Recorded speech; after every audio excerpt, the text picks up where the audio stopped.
Innal hamdalillah nahmaduhu wa nasta'inuhu wa nastaghfiruh wa na'udzu billahi min shururi anfusina wa min sayyiati a'malina. May yahdihillahu fala mudilla lahu wa may yudlil fala hadiya lahu. Asyhadu an la ilaha illallah wahdahu la syarika lahu wa asyhadu anna Muhammadan abduhu wa rasuluhu alladzi la nabiyya ba'da. Allah Ta'ala fi kitabihil karim. A'udzu billahi minasyaitonir rajim. Bismillahirrahmanirrahim. Ya ayyuhalladzina amanu taqullaha haqqa tuqatih wa la tamutunna illa wa antum muslimun. Ya ayyuhan nasu taqu rabbakumul ladzi khalaqakum min nafsin wahidah wa khalaqa minha zawjaha wa basta minhum rijalan katsiran wa nisaa wa taqullaha alladzi tasaaluna bihi wal arham innallaha kana 'alaikum raqiba. Ya ayyuhalladzina amanu taqullaha wa qulu qawlan sadida yuslih lakum a'malakum wa yaghfir lakum dhunubakum wa may yuti'illaha wa rasulahu faqad faza fawzan 'azima.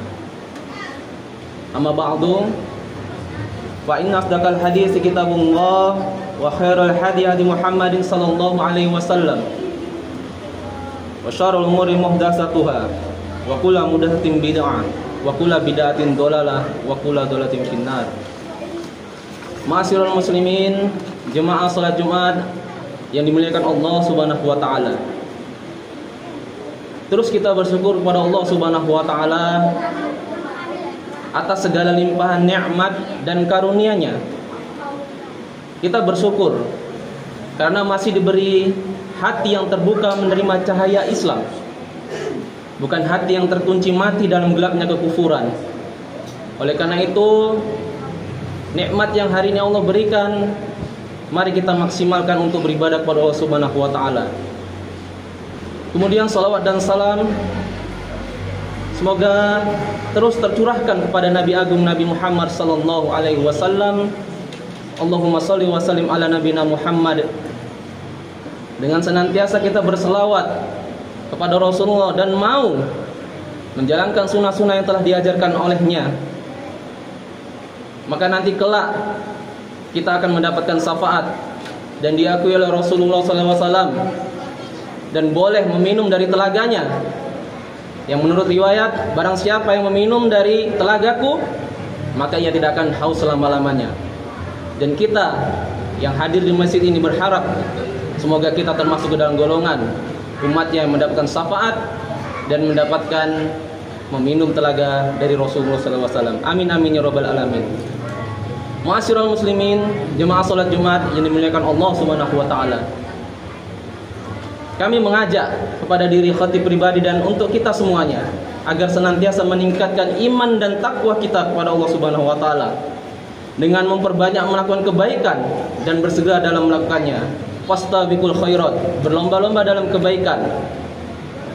Karena para sahabat dahulu menjadi manusia istimewa bukan lain karena senantiasa berlomba dalam kebaikan. Nah, mari kita contoh orang-orang yang telah mendapatkan keistimewaan tersebut sehingga Allah Subhanahu wa taala menjadikan mereka orang-orang yang terbaik di muka bumi ini. Para jemaah dirahmati Allah Subhanahu wa taala, adapun tema atau judul khutbah pada kesempatan pada siang hari ini yaitu agar hati tak terkunci mati.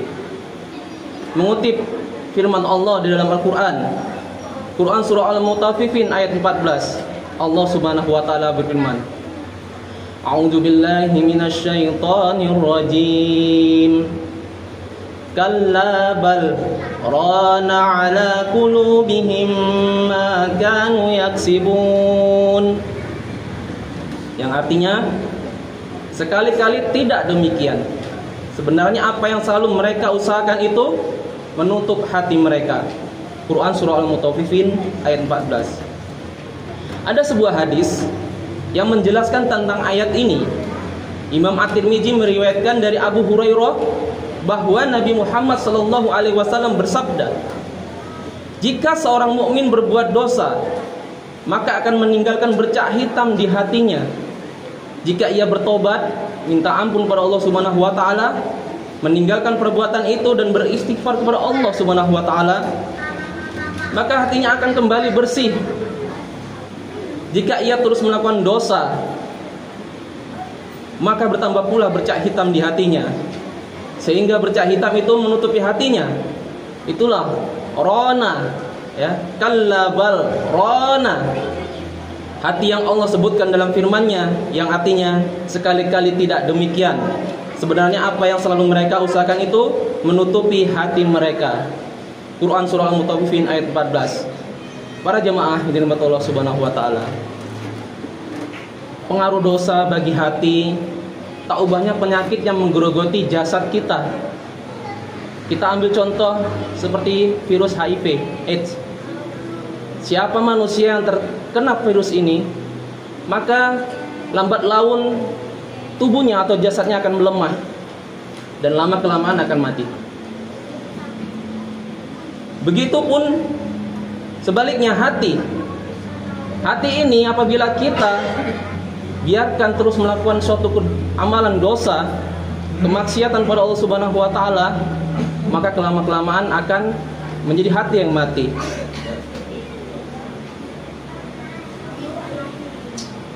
Seperti banjir, ya. Bencana banjir itu diawali oleh satu tetesan hujan dan disusul oleh tetesan berikutnya sampai menjadi banjir yang begitu besar. Begitu pula hati yang terjadi dengan bencana yang menimpa hati kita. Setiap dosa menyumbang satu bercak hidup yang menutupi kejernihan hati kita. Makin banyak bilangan dosa yang dilakukan, itu makin dominan pula bercak hitam yang menutupi hati kita. Seorang ulama, Ibnu Jarir At-Tabari, menafsirkan ayat di atas, yaitu Quran surah Al-Mutaffifin ayat 14 tadi.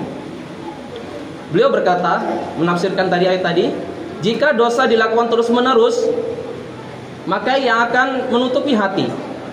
Jika hati sudah tertutup, maka Allah akan mengunci hati, sehingga tidak ada lagi jalan bagi iman untuk memasuki hatinya, dan kekufuran tidak bisa keluar dari dalamnya. Itulah penutup dan kunci yang Allah sebutkan dalam firman-Nya. A'udzubillahi minasyaitonirrajim. Khatamallahu ala qulubihim wa ala sam'ihim wa ala absarihim ghishawatun wa lahum 'adzabun 'adzim. Yang artinya Allah telah mengunci mati hati dan pendengaran mereka, dan penglihatan mereka ditutup, dan bagi mereka siksa yang amat berat. Quran surah Al-Baqarah ayat 7. Para jemaah dirahmati Allah Subhanahu wa taala, coba sekarang mari kita lihat diri kita masing-masing, introspeksi diri kita masing-masing. Bayangkan jika satu hari saja kita melakukan 10 kesalahan atau 10 dosa, maka betapa singkatnya waktu yang dibutuhkan untuk membuat hati menjadi mati, terkunci. Karenanya, sebagai bentuk kewaspadaan terhadap dosa, ada seorang ulama yang bernama Mujahid bin Jabr memberikan gambaran yang sangat mengerikan apabila kita mau mengambil dan mau berpikir. Beliau, Mujahid bin Jabr, berkata, hati itu seperti ini. Ya, beliau membuka telapak tangan beliau. Ya, hati itu seperti ini, kata beliau. Jika ia berbuat dosa, maka akan seperti ini. Ditutupnya satu jari menutupi telapak tangannya. Berbuat dosa lagi, berbuat dosa lagi, berbuat dosa lagi. Kemudian pada bilangan kelima, beliau menggenggam ibu jari hingga telapak tangannya semua menjadi tertutup.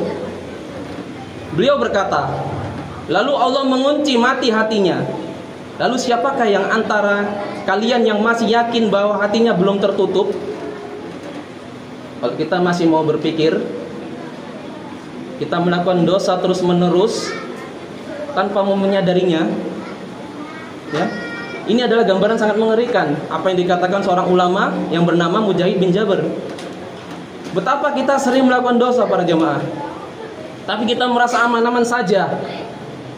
Tidak pernah kita ingat, tidak kita hitung apalagi berusaha untuk membersihkannya, sehingga potensi tertutupnya hati begitu cepat. Bila hati telah tertutup, maka sulit bagi cahaya iman menerobos masuk menerangi hati, lantaran rapat penutup hati dan bercak dosa yang menyelimutinya. Ya. Tak jarang apabila kita mendengar suara azan, ya, ini perintah bagi kita, tapi kita sering mengabaikannya, sampai-sampai naudzubillah meninggalkannya perintah tersebut. Ya. Sibuk dengan HP kita, sibuk dengan bisnis kita, sibuk dengan rekan kerja kita, sibuk dengan istri dan anak kita, harta kita. Kebanyakan kita seperti itu, ya. Dan itu kita tidak sadari, dan kita merasa aman-aman saja.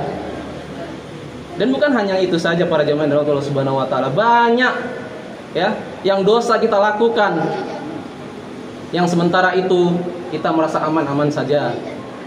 Padahal ulama terdahulu, mereka menganggap dosa kecil itu bagaikan gunung yang akan menimpa diri mereka. Sementara kita, dosa besar kita anggap seperti lalat yang hinggap di hidung, tinggal kita mengusirnya saja. Harus kita introspeksi diri, muhasabah diri para jemaah Allah Subhanahu wa taala, sehingga Allah Subhanahu wa taala menjadikan kita hamba-hamba yang senantiasa memiliki hati yang bersih. Para jemaah dirahmati Allah Subhanahu wa taala, maka jangan heran jika di antara manusia ada yang sulit menerima kebenaran meski telah jelas bukti-buktinya. Karena hatinya telah mati. Ia tidak lagi mampu menjalankan fungsi yang semestinya di dalam hatinya. Fungsi untuk mendeteksi, memilih serta memando jasad untuk menjalani kebenaran dan menjauhi dari keburukan. Nasihat tidak lagi berfaedah baginya, sebagaimana karakter orang-orang kafir dan orang-orang munafik yang difirmankan Allah dalam Quran surah Al-Baqarah ayat 6 sampai dengan ayat 7. A'udzubillahi minasyaitonirrajim.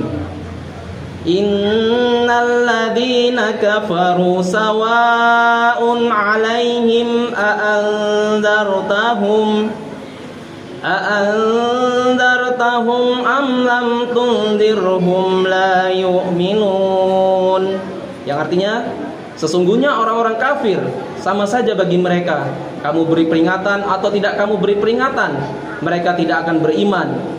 Khatamallahu ala qulubihim wa ala sam'ihim wa ala absarihim ghisawatun wa lahum adzabun adzim.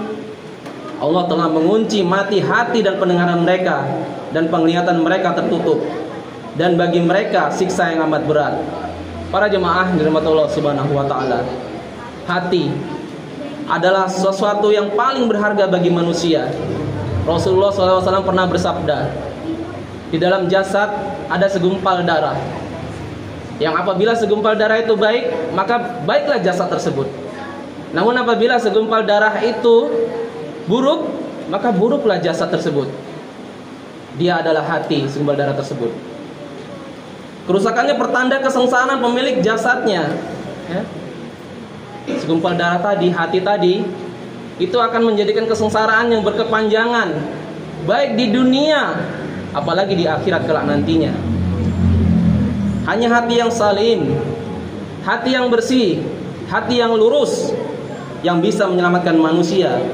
Karenanya penjagaan hati dari segala unsur yang merusaknya itu lebih diperhatikan dari penjagaan terhadap apapun yang kita miliki di dunia ini.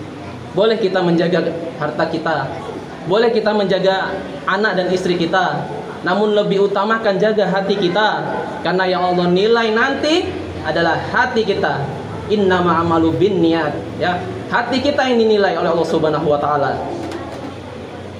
Jika diantara ulama mengibarkan hati dengan rumah, maka hati orang mukmin seperti rumah yang dipenuhi oleh kekayaan iman.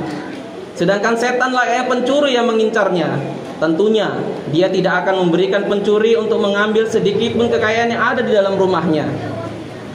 Salah satu ulama salafus shalih mengatakan, hati itu ibarat rumah yang memiliki 6 pintu. Maka jagalah semua pintu tersebut. Jangan sampai pencuri masuk melalui salah satu pintu itu, karena ia akan merusak rumahmu, merusak hatimu. Hati adalah rumah, sedangkan pintu-pintu itu adalah yang pertama mata, yang kedua adalah lisan, pendengaran, penciuman, kedua tangan dan kedua kaki. Inilah pintu-pintu yang menjaga hati kita. Yang apabila setan memasuki salah satu pintu tersebut, maka rusaklah hati kita. Pun begitu para jemaah dari Allah Subhanahu wa taala. Keterbatasan manusia yang memang tidak maksum dari dosa membuatnya harus kecolongan suatu ketika. Karena setan tak pernah tidur, sedangkan kita tidur. Setan terus menggoda, sementara kita tak selalu siap dengan perisai untuk menghalanginya. Padahal Rasulullah telah memberikan ajaran pada kita, ya, agar tidak tergoda dengan setan. Ya, setan tidak mau menggoda kita, lakukanlah zikir pada waktu pagi dan sore hari, ya, atau yang sering kita sebut dengan zikir pagi dan sore. Maka amalkanlah para jemaah Allah Subhanahu wa taala, sehingga Allah akan menjaga kita dari gangguan setan. Kadang penjagaan lengah hingga setan mencuri sebagian kekayaan iman yang ada di dalam hati kita. Kadang seorang tergelincir dalam dosa hingga hal itu meninggalkan bercak dalam hatinya. Manusia yang takwa tak akan menyerah begitu saja. Dia segera mengusir setan, ya, dari dalam hatinya. Dia akan membersihkan bercak yang menempel di hatinya, sebagaimana firman Allah. A'udzubillahi minasyaitonirrajim. Innal ladzina taqaw idza massahum ta'ifum minas syaitan tadzakkaru fa idza hum mubsirun. Sesungguhnya orang-orang yang bertakwa, bila mereka ditimpa was-was dari syaitan, mereka ingat kepada Allah, maka ketika itu juga mereka melihat kesalahan-kesalahannya. Quran surah Al-A'raf ayat 201. Orang yang beriman para jemaah peka terhadap dosa, lalu segera membersihkannya dengan segera, menyesal, bertaubat, minta ampun pada Allah, dan bertekad untuk tidak mengulanginya. Dia juga memohon perlindungan kepada Allah dari segala godaan setan yang menghasutnya. Selayaknya kita banyak berdoa kepada Allah, seperti yang dilakukan oleh Khalifah yang mulia Umar bin Abdul Aziz, yang sering bermunajat pada Rabbnya dengan doa, Ya Rabbi, Engkau telah menguasakan musuh dalam atas diriku. Engkau jadikan dadaku sebagai tempat tinggalnya. Engkau jadikan aliran darahku sebagai jalannya. Jika aku ingin berbuat maksiat, dia menyemangatiku. Jika aku ingin berbuat taat, ia memperlambat langkahku. Dia tidak lalai saat aku lalai. Dia tidak lupa saat aku lupa. Dia memasang jerat syahwat dan menyuguhkan subhat. Ya Rabbi, jika engkau tidak menjauhkan tipu dayanya dariku, maka ia akan menggelincirkanku. Ya Allah, ya Rabbi, tundukkanlah kekuatannya untukku dengan kekuasaanmu atas dirinya, sehingga ia menyingkir dengan banyaknya zikirku kepadamu, sehingga aku termasuk orang-orang yang terjaga dari kejahatan setan. Begitulah seorang khalifah Umar bin Abdul Aziz, ya. Jika mana ada sedikit terbesit dalam hatinya ingin melakukan suatu kemaksiatan, maka ia meminta kepada Allah Subhanahu wa taala agar hatinya tidak dimasuki oleh setan. Mari kita contoh para jemaah Allah Subhanahu wa taala. Semoga dengan khutbah yang singkat ini bisa memberikan pengajaran bagi kita bahwa sesungguhnya musuh kita itu adalah nyata, yaitu setan, laknatullah alaih.